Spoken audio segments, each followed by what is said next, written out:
सभी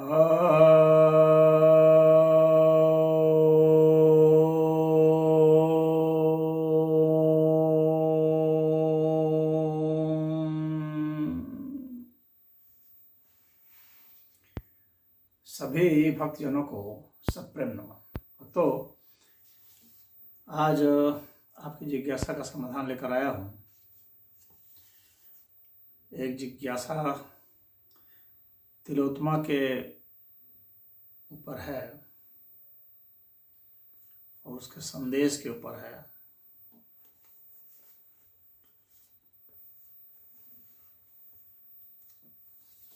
देखिए, एक वीडियो मैंने बनाया था अप्सरा के ऊपर। तिलोत्तमा जो है वह एक अप्सरा मानी जाती है।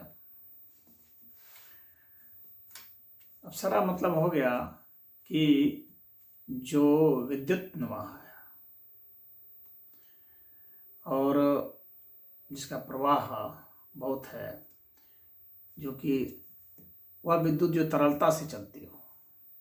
कि अप्स जो है जल के लिए है, तो वो तो अप्सरा थी एक। तो उसकी जो उत्पत्ति है वो कहा जाता है कि तिलोत्तमा की उत्पत्ति विश्वकर्मा भगवान ने की, ब्रह्मा जी के कहने पर। हुआ ये कि सुंद और उपसुंद नाम के दो दैत्य थे।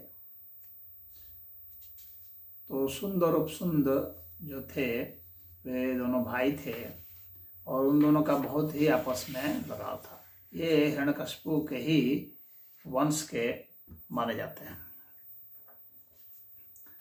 तो अब उसने काफ़ी तपस्या की, उन दोनों ने ही, और ब्रह्मा जी को प्रसन्न किया।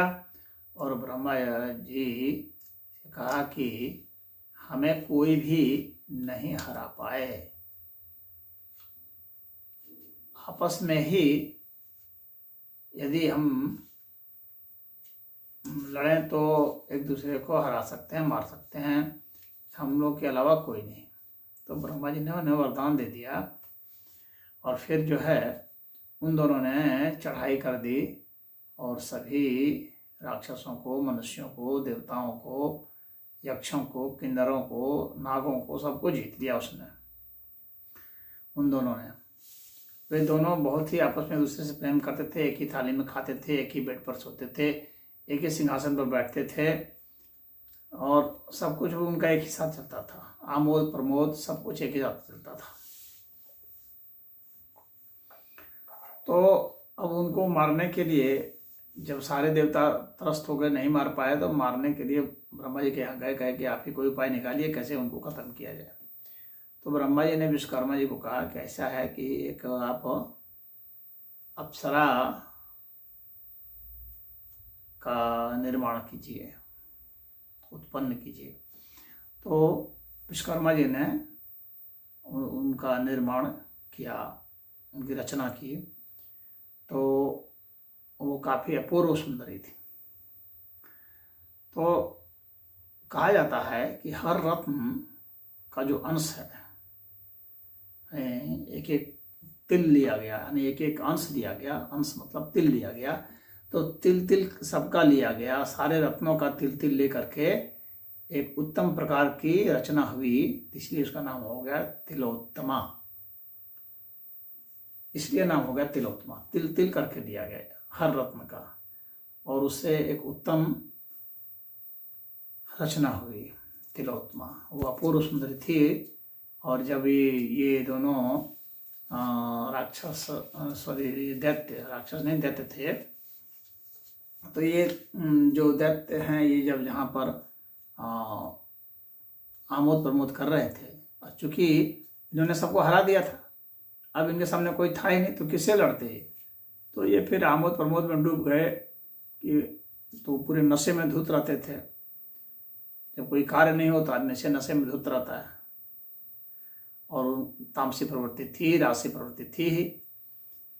तो एक तो बल का नशा, फिर जो है शराब का नशा,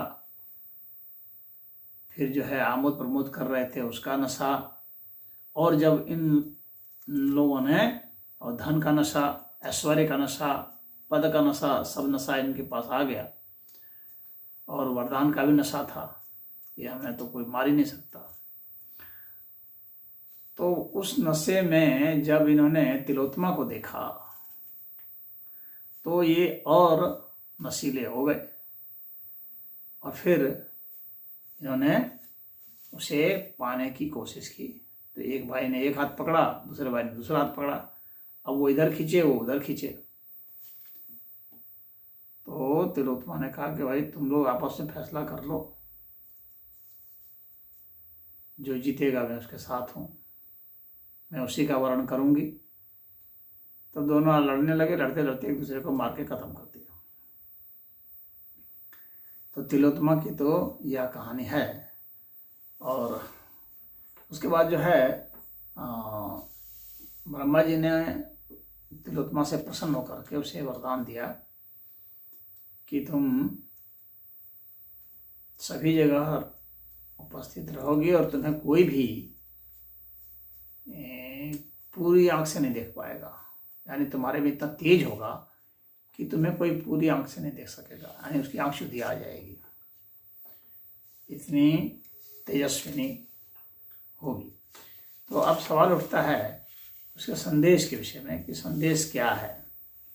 तो संदेश यही है कि आप कितने भी, कई तरह के संदेश हम ले सकते हैं। पहला संदेश तो यही है कि जो श्रेष्ठ चीज़ें, जो रत्न हैं, उनके एक एक अंश से श्रेष्ठतम चीज का निर्माण हो सकता है। दूसरा कि जो नशे में चूर है उसे यथार्थ नहीं दिखती है, बल रहते हुए भी बुद्धि वहाँ दगा दे देती है, क्योंकि नशे में आप हैं तो वहाँ की बुद्धि हर ली जाती है, और उसके कारण जो है आपका नाश होता है। आप चाहे अन्य जो जैसे भस्मासुर वगैरह थे उनकी भी कहानी सुन लेंगे इसी तरह से, तो डांस करके मरे, तो बुद्धि धोखा दे देती है, क्योंकि नशे में आदमी उन्मत्त हो जाता है। तो यहाँ मतलब यही है कि बुद्धि को प्रखर बनाए रखिए, उन्मत्त मत होइए। आपको कितना भी बल हो और कैसे भी आपकी सामर्थ्य हो,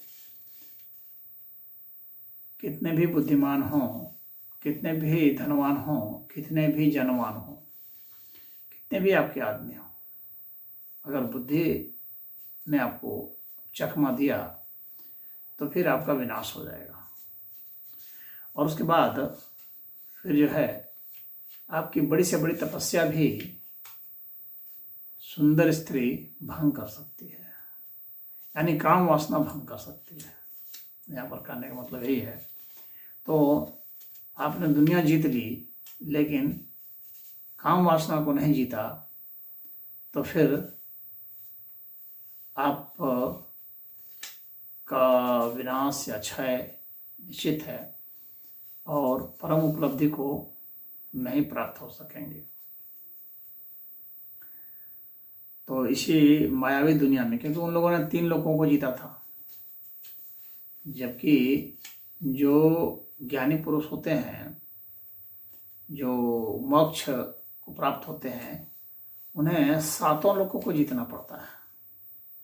अधिकतर जितने आप सुनेंगे कथा असुरों की, तो आप पाएंगे कि वो त्रिलोक विजयी थे, 7 लोगों को विजेता नहीं थे।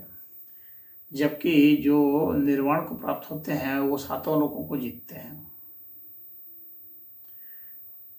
तो भूर्भुवः स्वः महातपः जनः सत्य, ये सभी लोगों को जो जीतने वाला है वह ही वास्तविक विजेता होता है। तो यह जो है हम तिलोत्तमा की और की जो कहानी है, इस कथा ऐसे हम समझ सकते हैं। यहाँ कथा जो है वह ये कथा रूप में जो दिया गया है, जो मूल फिलॉसफी है, उसमें यही है कि वो जो सुंदरता की तलाश है, जो भौतिक सुंदरता की तलाश है, जो हमारे आँखों को प्रिय लगती है, वह मोक्षदायिनी नहीं होती है। और वह जो भौतिक सुंदरता होती है, वह चूँकि वो लगातार बहती रहती है, इसलिए वो अप्सरा है, तिलोत्तमा जो है अप्सरा है, वो लगातार बहती रहती है, वो अस्थाई नहीं है। तो लगातार वो गतिशील है। आपको शाश्वत सत्ता चाहिए, आपको ऐसी सत्ता नहीं चाहिए जो अभी है और अभी नहीं है, और जो एक माया रूप में है एक तरह से। तो जिसको विश्वकर्मा बनाते हों तो वैसी रचना के प्रति आप जो है आसक्त मत होएं, बल्कि स्वयं जो है परब्रह्म परमेश्वर सदाशिव जो है उनमें रत रहें। तो यही संदेश है यहाँ। हरि ओम।